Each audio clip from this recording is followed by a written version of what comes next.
ब्रह्मा गुरु विष्णू गुरुदेव महेश्वरा सद्गुरु साक्षात परब्रह्म तस्मै श्री सद्गुरे नमः।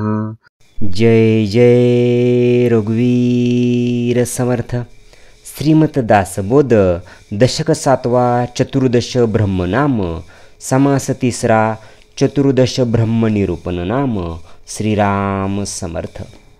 मागील आठवड्यात आपण चतुर्दश ब्रह्मनाम या दशकातील समास 2रा ब्रह्मनिरूपण नाम या समासाचे श्रवण केले। आता चालू आठवड्यात नवीन समास चतुर्दश ब्रह्मनिरूपण नाम हा सुरू झाला असून यामध्ये समर्थांनी 14 ब्रह्माचे वर्णन केले आहे। श्रोता व्हावे सावधान, आता सांगतो ब्रह्मज्ञान, जेणे होय समाधान साधकाचे। श्री समर्थ म्हणतात की आता ज्या योगे साधकाचे समाधान होईल ते ब्रह्मज्ञान मी सांगतो, तरी श्रोत्यांनी सावध होऊन ती ऐकावे। रत्ने साधाया कारणे, मूर्तिका लागणे एकवटणे, 14 ब्रह्माची लक्षणे जानजी तैसी। समर्थ म्हणतात की ते मिळवण्यासाठी खाणीतून खणून आधी माती गोळा करावी लागते, मग त्यातून रत्ने निघतात। त्याप्रमाणे येथे प्रथम 14 ब्रह्माची लक्षणे जाणावीत। पदार्थविन संकेत, द्वैत्वा वेगळा दृष्टांत, पूर्वपक्षविन सिद्धांत बोलताच नाही। समर्थ या ठिकाणी म्हणतात की एखादी गोष्ट संकेताने दाखवून द्यायची असली तरी एखादा पदार्थ खूण म्हणून वापरला जातो। कुठलाही दृष्टांत द्वैत्वाशिवाय देता येत नाही। त्याप्रमाणे आधी पूर्वपक्ष व्यवस्थित मांडून त्याचे खंडन केल्याशिवाय सिद्धांतासंबंधी बोलताच येत नाही। आधी मिथ्या उभारले, मग ते ओळखून सांडले, पुढे सत्य ते स्वभावे अंतरी बाणे। समर्थ म्हणतात की आधी जे मिथ्या आहे ते डोळ्यासमोर उभे राहील अशा प्रकारे त्याचे वर्णन करावे लागते व त्याचा खोटेपणा पटवून द्यावा लागतो, म्हणजे नंतर जे सत्य असेल ते अंतकरणात बांधते। म्हणून 14 ब्रह्माचा संकेत, बोलीला कळावया सिद्धांत, येते श्रोती सावचित्त, क्षण एक असावे। समर्थ म्हणतात की म्हणूनच प्रथम 14 ब्रह्माच्या खुणा सांगतो, म्हणजेच पूर्वपक्ष मांडतो। तो श्रोत्यांनी क्षणभर चित्त अत्यंत एकाग्र करून श्रवण करावा, म्हणजे त्यांना नंतर सिद्धांत व्यवस्थित कळेल। पहिले ते शब्द ब्रह्म, दुसरे ते ओंकाराक्षर ब्रह्म, तिसरे ख ब्रह्मच बोलली श्रुती। समर्थ म्हणतात की पहिले शब्द ब्रह्म, दुसरे एकाक्षर ब्रह्म आणि तिसरे म्हणजे ख ब्रह्म, चौथे जान सर्व ब्रह्म, 5वे चैतन्य ब्रह्म, 6वे सत्ता ब्रह्म, साक्षी ब्रह्म 7वे। समर्थ म्हणतात की 4थे हे सर्व ब्रह्म, 5वे चैतन्य ब्रह्म, 6वे सत्ता ब्रह्म आणि 7वे साक्ष ब्रह्म, 8वे सगुण ब्रह्म, 9वे निर्गुण ब्रह्म, 10वे वाच्य ब्रह्म जाणावे पे, अनुभवते 11वे, आनंद ब्रह्म ते 12वे, तदाकार ते 13वे, 14वे निर्वाच्य। समर्थ येथे सांगतात की अणुब्रह्म हे 11वे, आनंद ब्रह्म हे 12वे, तदाकर ब्रह्म हे 13वे, तर अनिर्वाच्य ब्रह्म हे 14वे ब्रह्म आहे। ऐसी ही 14 ब्रह्मे, याची निरूपली नामे, आता स्वरूपाची वर्मे संकेते दाऊ। समर्थ म्हणतात की अशी 14 ब्रह्मे आहेत, येथे प्रथम त्याची नावे सांगितली जातील। आता त्यांच्या स्वरूपाची खुणीने थोडक्यात ओळख दाखवू। अनुभवेन ब्रह्म, याना शब्द ब्रह्म, आता ओमकार ब्रह्म ते एकाक्षर। समर्थ म्हणतात की स्वस्वरूपाचा साक्षात अनुभव नसताना अनुमानाने जे ब्रह्माचे वर्णन केले जाते त्याला शब्द ब्रह्म म्हणतात। समर्थ म्हणतात की तो केवळ ब्रह्मच होय। यानंतर मित्यक्षार ब्रह्म म्हणजे 32 हे एकाक्षर होय।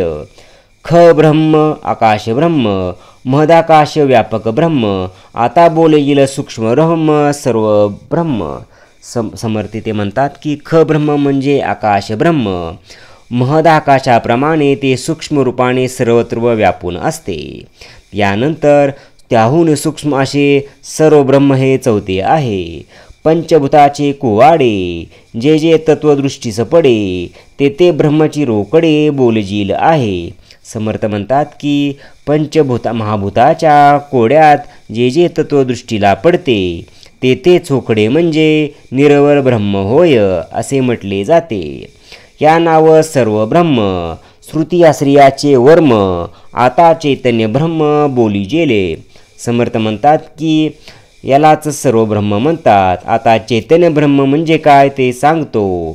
पंचभूताती मायेते चैतन्यती चेतविते म्हणून या चैतन्याते चैतन्य ब्रह्म बोलीजे. समर्थ म्हणतात की पंचमहाभूतादी मायेला चैतन्य चेतवते.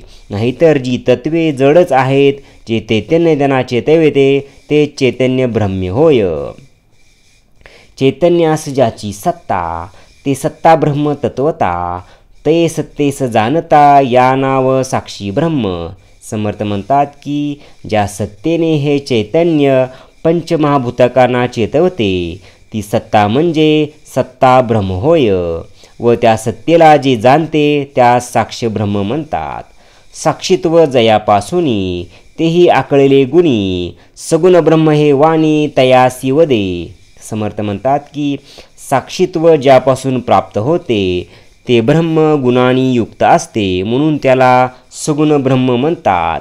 जेथे नाही गुणवार्ता ते निर्गुण ब्रह्म तत्वता वाच्य ब्रह्म तेही आता बोलीजील.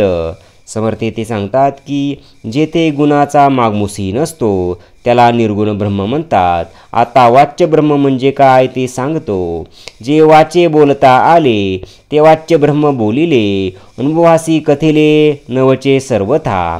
समर्थ म्हणतात की वाणीने ज्याचे वर्णन करता येते त्याला वाच्य ब्रह्म म्हणतात. पण अनुभव असतो त्याचे वर्णन कधीच करता येत नाही. या नाव अनुभव ब्रह्म अनवृत्तीचा धर्म परंतु याचे हे वर्म बोलजेना. समर्थ म्हणतात की यालाच अनुभव ब्रह्म म्हणतात. आनंद ही एक वृत्तीच असते परंतु याचे हे रहस्य ते सांगितले जाईल. ऐसे ब्रह्म आनंद तदाकार हे ते अभेद अनिर्वाच्य संवाद तुटून गेला. समर्थ म्हणतात की अशा ब्रह्माला आनंद ब्रह्म म्हणतात. ब्रह्मासी तदाकरता होऊन अभेद होतो तो तदाकार ब्रह्म होय. अनिर्वाच्य म्हणजे वर्णातीतच मग तेथे संवाद कसा होणार त्याचे वर्णन होऊ शकत नाही म्हणूनच त्याला अनिर्वाच्य ब्रह्म म्हणतात. ऐसे ही 14 ब्रह्मे निरूपले अनुक्रमे साधके पाहता ब्रह्मे बादिजेना. समर्थ म्हणतात की याप्रमाणे अनुक्रमाने ही 14 ब्रह्मे ती सांगितली आहेत. त्या संबंधीचे निरूपण साधकाने नीट ध्यानात घेतले तर त्याला अज्ञानामुळे होणाऱ्या भ्रमाची बाधा होणार नाही. ब्रह्म जाणावे शाश्वत माया त्याची अशाश्वत 14 ब्रह्माचा सिद्धांत होईल आता. समर्थ म्हणतात की ब्रह्म हे शाश्वत आहे आणि माया अशाश्वत आहे. हे नीट ध्यानात धरून पुढे येणाऱ्या 14 ब्रह्माचे निरसन ऐकावे. शब्द ब्रह्म ते शाब्दिक अनुभवीन माईक शाश्वताचा विवेक तेथे नाही. समर्थ ते सांगतात की शब्द ब्रह्म हे केवळ शाब्दिक असते. ते साक्षात अनुभव नसल्याने ते माईकच असते. तर माया अशाश्वत असते म्हणून त्याला शाश्वत म्हणता येत नाही. जेथे शरणा अक्षर तेथे कैसे ओम अक्षर शाश्वताचा विचार तेथे ना दिसे. समर्थ म्हणतात की ब्रह्म हे शर नाही आणि अक्षरही नाही. ते एकच नित्य असल्याने तिथे विनाशी आणि अविनाशी या द्वैतमूळ कल्पनाच संभवत नाहीत. खब्रह्म ऐसे वचन तरी शून्याते नाशी ज्ञान शाश्वताचे अधिष्ठान तेथे न दिसे. समर्थ ते सांगतात की खब्रह्म म्हणजे असे वचन आहे. ख म्हणजे आकाश म्हणजेच अवकाश आणि म्हणजेच शून्य. शून्याच्या नाशाने शून्याचा नाश ज्ञानाने होतो म्हणून तेही शाश्वत ठरत नाही. सर्व त्रास होतो अंत हे तो प्रगटच दिसत प्रलय बोलिदा निश्चित वेदांत शास्त्री. समर्थ ते सांगतात की वेदांत शास्त्रात प्रलयकाळी सर्वाचा नाश होतो असे सांगितले आहे. म्हणजे जे काही सर्व आहे ते नाशवंत असल्याने सर्व ब्रह्मासी शाश्वत म्हणता येत नाही. ब्रह्मप्रलय मांडिल जेते भूतान्वय कैसा तेते म्हणून या सर्व ब्रह्माते नाश आहे. समर्थ म्हणतात की ब्रह्मदेवाची रात्र सुरू होऊन प्रलयाला आरंभ झाला की ब्रह्मलोकापासून सर्व सृष्टी नाश पावते. मग तेथे पंचमहाभूताचा समुदाय तरी कसा टिकून राहणार. म्हणून सर्व ब्रह्मालाही नाश आहे. अचळाशी आणि चळन निर्गुणाशी लावता गुण आकाराचं विलक्षण मानित्यना. समर्थ म्हणतात की ब्रह्म हे अचळ निर्गुण निराकार असताना चल आणि गुणसंभूत आणि विविध आकार असलेल्या सर्व सृष्टीला ब्रह्म म्हणणे हे विचारवंत मान्य करत नाहीत. जे निर्माण पंचभूत ते प्रत्यक्ष नाशवंत सर्व ब्रह्म ते जे मात घेडी केवी. समर्थ म्हणतात की पंचमहाभूतापासून जे जे निर्माण झाले ते नाशवंत आहे हे प्रत्यक्ष दिसून येते. ते सर्व ब्रह्म ही गोष्ट मान्य कशी होईल. आता असोय बहुत सर्व ब्रह्म नाशवंत वेगळेपणास अंत पाहणे कैसे. समर्थ म्हणतात की असो आता हे किती वर्णन करावे. थोडक्यात म्हणजे सर्व ब्रह्म नाशवंत आहे. सर्व या शब्दात जी वेगळेपणाची भावना असते तिचा जीव ब्रह्मक्यात नाश होतो. मग पाहणे कुठले. आता जयास चेतवावे तेची माईक स्वभावे तेथे चैतन्याच्या नावे नाश आला. समर्थ म्हणतात की आता ज्याला चेतवले जाते तोच स्वाभाविकपणे मिथ्या आहे. तर त्याला चेतवणारे चैतन्य असे म्हणताच येत नाही. जे झालेच नाही त्याला चेतवणार कसे आणि कोण. परिवारे विन सत्ता ते सत्ता नव्हे तत्वता पदार्थ विन साक्षता तेही मिथ्या. समर्थ म्हणतात की सत्ता ही परिवाराशिवाय असत नाही. म्हणजे ज्याच्यावर सत्ता गाजवायची ते आणि जो सत्ता गाजवतो तो दोघाची जरूर असते. परब्रह्म हे केवळ एकले एकच असते. म्हणूनच सत्ता ब्रह्म म्हणता येत नाही.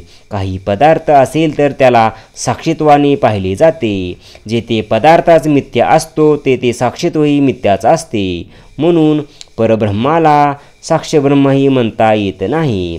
सगुणाश नाश आहे प्रत्यक्षास प्रमाण काय सगुण ब्रह्म निश्चय नाशिवंत.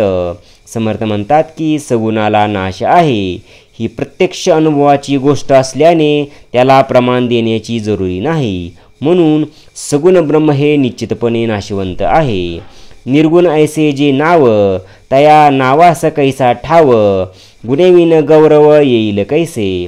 समर्थ म्हणतात की निर्गुण असे जे म्हटले जाते त्या शब्दाला वावच नाही. काहीतरी वैशिष्ट्य असेल तरच गौरव केला जातो. गुणच देते मिथ्या तिथे निर्गुणत्वाचे वैशिष्ट्य तरी कसे असणार. माया जैसे मृगजळ ऐसे बोलती सकळ काते कल्पनेचे आभाळ नाथिलेची. समर्थ म्हणतात की माया म्हणजे मृगजळ आहे किंवा कल्पनेचे नसलेलेच आभाळ आहे असे सर्व म्हणतात. ग्रामो नास्ता कुतः सीमा जन्मविन जीवात्मा द्वैतपणाची उपमा द्वैताची असे. समर्थ ते सांगतात की जेथे गावच अस्तित्वात नसेल तिथे गावाची सीमा कशी दाखवणार. जन्म झाला की आपण जीवात्मा ही संज्ञा देतो पण आत्मा हा अजन्मा आहे. तो अद्वैत आहे तर त्याला द्वैत्वाची उपमा कशी देणार. मायेविन सत्ता मायेविरहित सत्ता पदार्थविन जाणता अविद्येविन चैतन्यता कोणास आली. समर्थ म्हणतात की मायाच मिथ्या आहे तर सत्तेला अस्तित्वच कुठे आहे. पदार्थ मिथ्या असल्याने त्यांना जाणणारा कोण असणार. अविद्या ही मिथ्या म्हणून चैतन्य ही मिथ्याच होय. सता चैतन्यता साक्षी सर्वही गुणाचे पासी ठाईची निर्गुण त्यासी गुण कैसे. समर्थ म्हणतात की सत्ता चैतन्यता साक्षीत्व हे सर्व गुणामुळे वाचते. ब्रह्म गुणरहित असल्याने तिथे गुण कसे कळणार. ऐसे जे गुणरहित तेथे नामाचा संकेत तोची जाणावा अशाश्वत निश्चयेसी. समर्थ म्हणतात की असे जे गुणरहित ब्रह्म, त्याला निर्गुण हे नाव देणे मुळीच नामरूप असल्याने, अशाश्वत असल्याने निश्चयाने अशाश्वत ठरते. निर्गुण ब्रह्मासी संकेते, नामे बोलिली बहुते, ते वाच्य ब्रह्म त्याते नाश आहे. समर्थ म्हणतात की गुणरहित ब्रह्माला ओळखता यावे म्हणून अनेक नावे ठेवली जातात.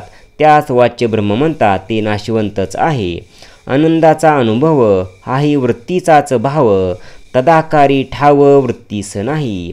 समर्थ म्हणतात की आनंदाचा अनुभव ही एक वृत्तीच आहे, तो वृत्तीचाच भाव आहे. पण जीव ब्रह्मक्यात वृत्तीला वाव नसतो, म्हणून आनंद ब्रह्म हेही खरे नाही.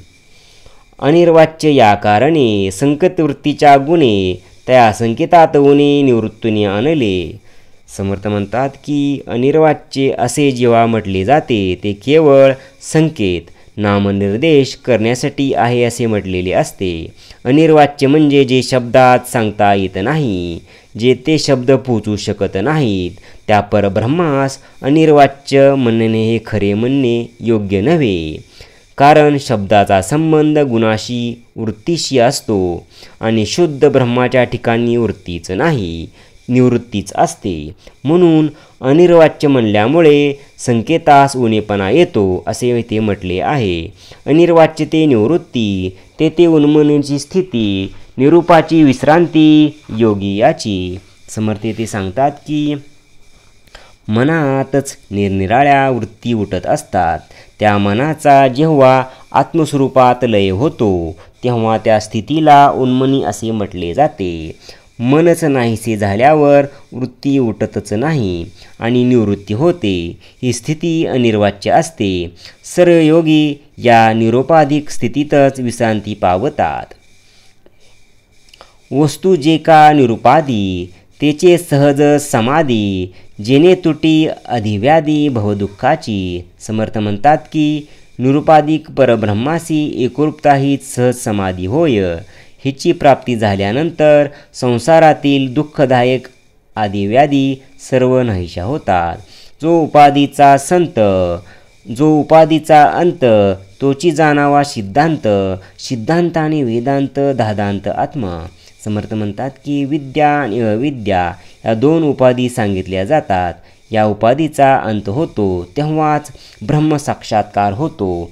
सर्व साधू संत, वेदांताचे ग्रंथ याचा हा अभिप्राय आहे की आत्मा हा अपरोक्ष आहे. असो ऐसे हे शाश्वत ब्रह्म, जेते नाही माया भ्रम, अनुभवी जाणेने वर्म स्वानुभवे. समर्थ म्हणतात की असे जे शाश्वत ब्रह्म आहे तेथे मायाश्रमही जग नसतो. ते स्वयंसवद असल्याने त्याचे वर्म सांगता येत नाही, परंतु अनुभवी संत स्वानुभवाने वर्म जाणतात. आपुलेनी अनुभवे कल्पनेसी मोडावे, मग सुकाळी पडावे अनुभवासी. समर्थ ते सांगतात की आपल्या स्वस्वरूपा अनुभवाने मी देह ही कल्पना सोडून टाकावी, मग आपोआपच सर्वत्र ब्रह्मसाक्षात्काराचा अनुभव येतो. निर्विकल्पासी कल्पावे, कल्पना मोडे स्वभावे, मग नसोनी नसावे कल्पकोटी. समर्थ ते सांगतात की निर्विकल्प वस्तूची कल्पना करू लागलं की आपोआप कल्पनाच नष्ट होते. मग कल्पकोटी वर्ष मीपणाविरहित आत्मस्वरूपाने राहावे. कल्पनेने एक बरे, मोहरिताच मोहरे, स्वरूपी घालता बरे निर्विकल्पी. समर्थ म्हणतात की कल्पनेचा एक चांगला गुण आहे की जिकडे तिचा मोहरा वळवावा तिकडे ती वळते. म्हणून तिला आत्मस्वरूपाकडे वळवले की ती निर्विपेकाने वापरून जाते. निर्विकल्पास कल्पिता, कल्पनेची नुरे वार्ता, निसंगास भेटो जाता तिथे निसंग होय. समर्थ म्हणतात की निर्विकल्पाची कल्पना करण्याचा अभ्यास केला की कल्पनेचा मागमूसी उरत नाही, ती पूर्णपणे नाहीशी होते. निसंगाची भेट घ्यायला गेले की भेट घेणाराही निसंग होतो. पदार्थ ऐसे ब्रह्म नव्हे, माते हाती धरून द्यावे, असो हे अनुभवावे सद्गुरुमुखे. समर्थ म्हणतात की ब्रह्म म्हणजे काही एखादा पदार्थ नाही की हातात घेऊन दाखवता येईल. सद्गुरुमुखाने त्याचा अनुभव घ्यावा लागतो. पुढे कथेच्या अन्वये केलाच करू निश्चये, जेणे अनुभवास येई केवळ ब्रह्म. पुढील समासात केवळ ब्रह्माचेच अधिक निश्चयपूर्वक निरूपण केले आहे. त्याचे श्रवण मनन केल्याने केवळ ब्रह्माचा साक्षात अनुभव येईल असे समर्थ सांगतात. इति श्री दासबोधे गुरु शिष्य संवादे चतुर्दश ब्रह्मनिरूपण नाम समास तिसरा. जय जय रघुवीर समर्थ. ओम श्री गुरु दत्तात्रेय श्रीपाद श्री वल्लभाय नमः. ओम श्री गुरु दत्तात्रेय श्रीपाद श्री वल्लभाय नमः. ओम श्री गुरु दत्तात्रेय श्रीपाद श्री वल्लभाय नमः. ओम श्री गुरु दत्तात्रेय श्रीपाद श्री वल्लभाय नमः. ओम श्री गुरु दत्तात्रेय श्रीपाद श्री वल्लभाय नमः. ओम श्री गुरु दत्तात्रेय श्रीपाद श्री वल्लभाय नमः. ओम श्री गुरु दत्तात्रेय श्रीपाद श्री वल्लभाय नमः. ओम श्री गुरु दत्तात्रेय श्रीपाद श्री वल्लभाय नमः. ओम श्री गुरु दत्तात्रेय श्रीपाद श्री वल्लभाय नमः. ओम श्री गुरु दत्तात्रेय श्रीपाद श्री वल्लभाय नमः. ओम श्री गुरु दत्तात्रेय श्रीपाद श्री वल्लभाय नमः. ओम श्री गुरु दत्तात्रेय श्रीपाद श्री वल्लभाय नमः. ओम श्री गुरु दत्तात्रेय श्रीपाद श्री वल्लभाय नमः. ओम श्री गुरु दत्तात्रेय श्रीपाद श्री वल्लभाय नमः. ओम श्री गुरु दत्तात्रेय श्रीपाद श्री वल्लभाय नमः. ओम श्री गुरु दत्तात्रेय श्रीपाद श्री वल्लभाय नमः. जय सद्गुरु. ओम श्री गुरु दत्तात्रेय श्रीपाद श्री वल्लभाय नमः. ओम श्री गुरु दत्तात्रेय श्रीपाद श्री वल्लभाय नमः. ओम श्री गुरु दत्तात्रेय श्रीपाद श्री वल्लभाय नमः. ओम श्री गुरु दत्तात्रेय श्रीपाद श्री वल्लभाय नमः. ओम श्री गुरु दत्तात्रेय श्रीपाद श्री वल्लभाय नमः. ओम श्री गुरु दत्तात्रेय श्रीपाद श्री वल्लभाय नमः. ओम श्री गुरु दत्तात्रेय श्रीपाद श्री वल्लभाय नमः. ओम श्री गुरु दत्तात्रेय श्रीपाद श्री वल्लभाय नमः. ओम श्री गुरु दत्तात्रेय श्रीपाद श्री वल्लभाय नमः. ओम श्री गुरु दत्तात्रेय श्रीपाद श्री वल्लभाय नमः. ओम श्री गुरु दत्तात्रेय श्रीपाद श्री वल्लभाय नमः. ओम श्री गुरु दत्तात्रेय श्रीपाद श्री वल्लभाय नमः. ओम श्री गुरु दत्तात्रेय श्रीपाद श्री वल्लभाय नमः. ओम श्री गुरु दत्तात्रेय श्रीपाद श्री वल्लभाय नमः. ओम श्री गुरु दत्तात्रेय श्रीपाद श्री वल्लभाय नमः. ओम श्री गुरु दत्तात्रेय श्रीपाद श्री वल्लभाय नमः. जय सद्गुरु. ओम श्री गुरु दत्तात्रेय श्रीपाद श्री वल्लभाय नमः. ओम श्री गुरु दत्तात्रेय श्रीपाद श्री वल्लभाय नमः. ओम श्री गुरुदत्तात्रेय श्रीपाद श्रीवल्लभाय नमः। ओम श्री गुरुदत्तात्रेय श्रीपाद श्रीवल्लभाय नमः। ओम श्री गुरुदत्तात्रेय श्रीपाद श्रीवल्लभाय नमः। ओम श्री गुरुदत्तात्रेय श्रीपाद श्रीवल्लभाय नमः। ओम श्री गुरुदत्तात्रेय श्रीपाद श्रीवल्लभाय नमः। ओम श्री गुरुदत्तात्रेय श्रीपाद श्रीवल्लभाय नमः। ओम श्री गुरुदत्तात्रेय श्रीपाद श्रीवल्लभाय नमः। ओम श्री गुरुदत्तात्रेय श्रीपाद श्रीवल्लभाय नमः। ओम श्री गुरुदत्तात्रेय श्रीपाद श्रीवल्लभाय नमः। ओम श्री गुरुदत्तात्रेय श्रीपाद श्रीवल्लभाय नमः। ओम श्री गुरुदत्तात्रेय श्रीपाद श्रीवल्लभाय नमः। ओम श्री गुरुदत्तात्रेय श्रीपाद श्रीवल्लभाय नमः।